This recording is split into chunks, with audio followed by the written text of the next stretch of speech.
चाहती हूँ कि आप रैप अप कर दें और ये बता दें कि आपको क्या लगता है क्या होने वाला है। क्या होने वाला है? हाँ। अल्लाह पाक खैर करे इंशाल्लाह। इलेक्शंस के हवाले से क्या होने वाला है? इलेक्शन के हवाले से जी, इलेक्शन के हवाले से अब जिन्होंने इलेक्शन करवाने हैं, मेरी रसाई नहीं है, वरना मैं डोनाल्ड ब्लूम साहब से पूछ लूं कि वो इलेक्शन कमीशन को क्या बोल कर आए हैं, क्योंकि वो तो ना सदर की सुनते हैं और मेरी पहुंच तो उन तक है नहीं कि मैं पूछ सकूं, ना किसी जमात को पता है। I am sorry.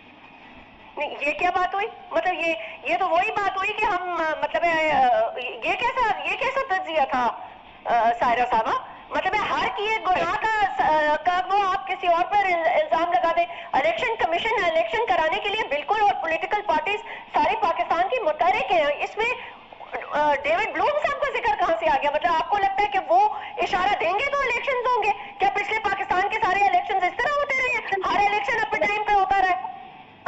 से नहीं मिल रहा, अपने सदर से नहीं मिल रहा और एक अमरीकी सफीर से मिल रहा है, उनको जवाब दे दिया तो फिर उन्हीं को पता होगा ना, जब वो सदर की किसी बात से मुलाकात से इनकार करके अपनी कानूनी टीम से उनको जवाब दे रहे हैं